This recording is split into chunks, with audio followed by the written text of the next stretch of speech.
A little bit of vocabulary to start. Differentials are used, or kind of like linear approximation. Hopefully, delta y and delta x are familiar. Let's say we have some curve. Delta y is also read as the change in y, and it's literally a subtraction. So delta y is always just some y minus some other y. So this vertical distance between these 2 points, let's say this is x2, y2, x1, y1. This vertical distance is delta y. We subtracted the y's and we got delta y. Likewise, delta x is always just a subtraction, a finite distance between two x values. So that's this horizontal distance between 2 points is going to be delta x. Those aren't differentials. Differentials are related to that. dy is, well, not approximately, but analogous to delta y. dx is analogous to delta x, except dy and dx are infinitesimal.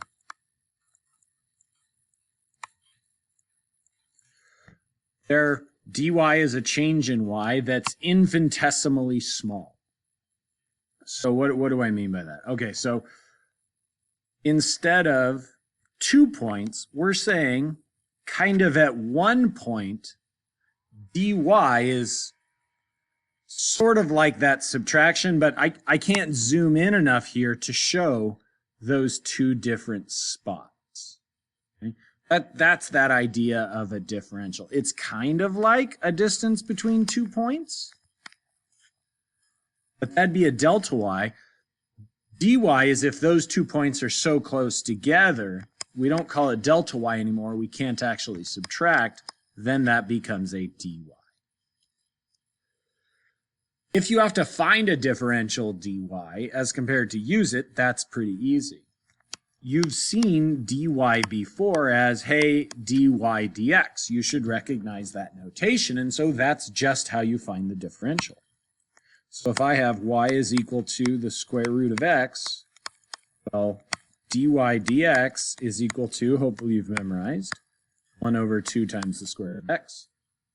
And then, normally I wouldn't write this, but, you can treat those differentials, the dy and dx, as a variable, right? Dx is like one piece. The d and the x can't be separated. But what do you get when you multiply by dx on both sides? You get the differential dy, 1 over 2 times the square root of x dx. So this stuff on the right-hand side, this whole thing, that's dy. We'll get into how it's used in a moment. Okay. Ooh, even better. So find dy if y is equal to x squared. Now you could, I wouldn't do this because, I don't know, maybe I'm better at this because I've done it for a few years. You could write dy dx equals 2x, but you could also just imagine that you were going to multiply both sides by dx anyways. And so dy is 2x, the derivative of x squared, and then multiplied by dx. Well, I don't know what this means, and we're going to sketch it in a second. I'm of course joking when I say I don't know what this means. I'm pretending. Okay, so we're going to evaluate dy for x equals 2 and dx equals 0.2.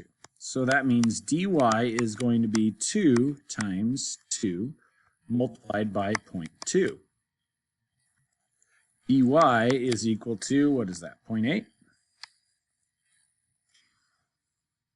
Now, this is supposed to be an example in context. What the heck did we find? Well, remember, dy is kind of like a delta y. That dy is like a change in y. So, the part we know, that's pretty easy. Okay, I'm going to sketch x squared. Let's see if I have enough room over here. And at what x value did we do something? Well, that's also fairly obvious. We were told, hey, use x equals 2. Doesn't say it, but I might as well. I know that 2 squared is 4, so I'm talking about the ordered pair 2, 4, or that point on the curve. So what did we do? Well, dx was 0.2, which means we're talking about moving to the right 2/10. So we're talking about what's going on at 2.2. Something's happening at 2.2. And what did we find out? Well, obviously we did a derivative sort of thing. And we found that the rate of change, the derivative of x squared, was 2 times the current x value, right? That's what that means, except we moved the dx over. And so another way to, well, maybe we'll get the value here in a second. I like to think of this as a right triangle. Right triangle with a horizontal measurement of 0.2 or 0.2 to the right, and a vertical component of 0.8, meaning this is kind of like linearization. We found an estimated value of, at the x value 2.2, the function x squared is approximately 0.8 more than where we started, or 0.8 plus this 4.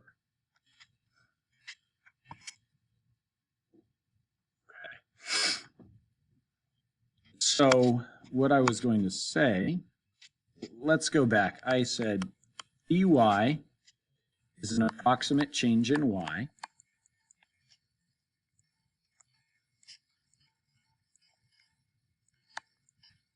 And that's equal to the slope or rate of change of x squared.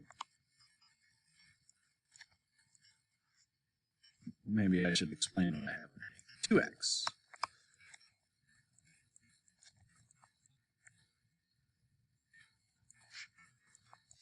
multiplied by, well, this says dx, and so that's change in x. Now, weirdly, dx is actually the exact change in x because we just use dx as the change we want, where dy, what we get out, is an approximation. So another thing, oh man, well, I guess we already did that part, so I can erase that. So another thing is,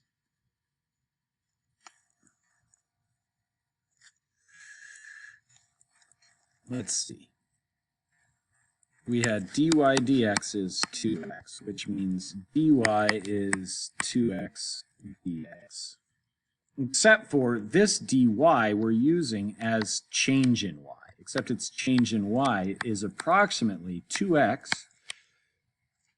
Well, maybe a better thing to say is, hey, let's just say y prime times dx. That doesn't really say anything. Remember, maybe we do a delta x here. So why do we get an approximation? Well, y prime is dy dx, and dy dx multiplied by delta x gives you approximately dy. It gives you not exactly what you want, but something close. So the change in y is approximated by that dy. Okay. I must have been thinking I needed a couple of pages to do that. That's okay. Okay, so we're going to find and sketch the differential dy. Well, I think we're going to sketch the situation. You can't really sketch the differential dy in the way you can a function. Okay. Okay. So dy dx equals, and I'm just thinking I'm going to move my dx over here. The derivative of sine is cosine of 3x, which has a rate of change of 3. I'll stick that up front.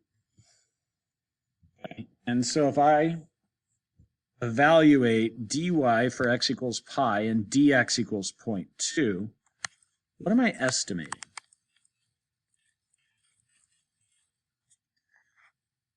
I'm estimating sine of 3 pi minus 0.02.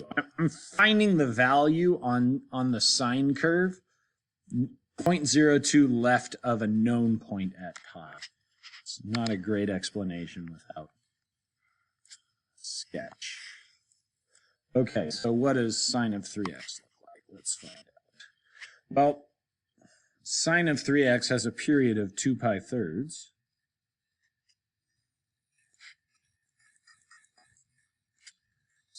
pi thirds is going to be, 0. Okay, I got it. And then what? 3 pi thirds or pi is where we're interested. I might as well put on 4 pi thirds. Okay, so sine is going to start or have the point 0, 0, pi thirds 1. Nope.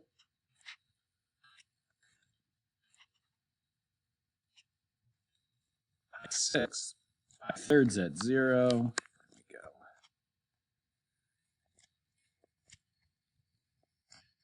go. Okay, so good information.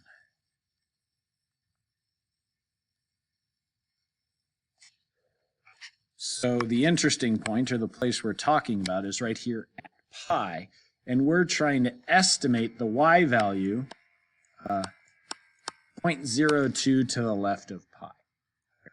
Okay, so let's see what happens when we shove all this stuff together. So dy is 3 cosine of 3 put in pi for x, and dx is negative 200. So dy is equal to, well, let's see, cosine of 3 pi is still the same as cosine of pi, and so I get, well, negative 1 times 3 times a negative 0.02. Oh no, that's 6. Come on, eraser. 0.06. So what does that mean? Well, sine of 3 pi is 0. So sine of 3 pi minus 0.02 is approximately 0.06.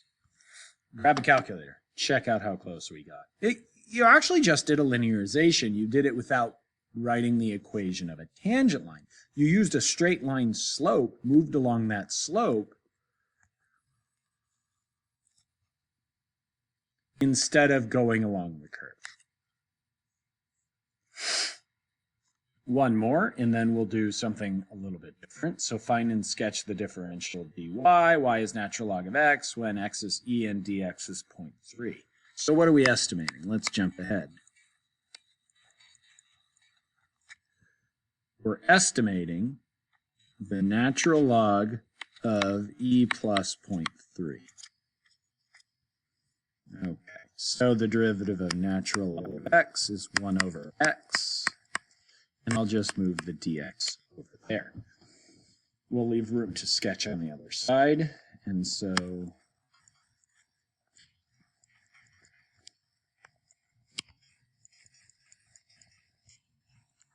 dy is 1 over e times 0.3. Or dy, oh man, that just comes out naturally. I'd rather think of this as 3 over 10e. That just looks prettier to me. So what did we figure out? Not a ton.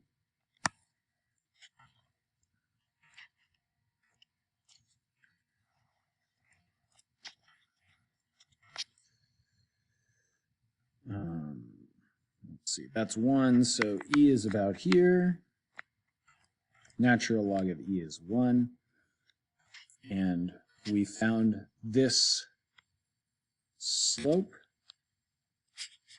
Let's see, where is that? Well, this is really a 0.3. We move to the right 0.3, and the vertical component is 3 over 10e. Okay, so differentials are pretty useful to get a general, or a general approximation, an estimation of something. So we can write a differential formula that estimates the change in volume of a sphere when the radius changes from 10 to 11 inches. So a sphere has a volume of 4/3 pi r cubed. That's one of those things that the AP test is going to give you. You don't have to memorize that formula. And so when we find this differential, I actually am going to do dV dr is 4 pi r squared which means dV, the approximate change in volume, that's what I read dV as. The approximate change in volume is 4 pi times the radius squared times the approximate change in radius. So this is a useful tool if you're doing big complex calculations to see if everything is going in the right direction, or if in a weird way you kind of can't measure what you want to measure. I know that's not the case here. So let's go back here. So the radius changes from 10 inches, let's do that in another color, from 10 inches to 11 inches. That means my radius is going to be 10, and my change in radius is going to be plus 1. Because it's like we're starting at 10, so that's what I'm going to use for the radius. So from there, dV, maybe I should write that. That doesn't necessarily follow. Using r equals 10, dr equals 1. The approximate change in volume is going to be 4 pi times 10 squared times 1. The change in volume is about 400 pi. And you might be thinking, well, why don't I just find the volume of these two spheres? I mean, I'm kind of with you there, but we're trying to teach a technique based on something you don't know. I find it kind of ridiculous to teach you something you don't know based on other things you don't know. But if you want to check how accurate that approximation is, you could, of course, do the volume of a cube with side length 10, the volume of a cube, side length 11, and you should get something in the neighborhood of 400 pi. You'll get something more than 400 pi. This is a number approximation. You can figure out from Okay, the rest of this we're going to do in my class, so I will see you folks back in the general section.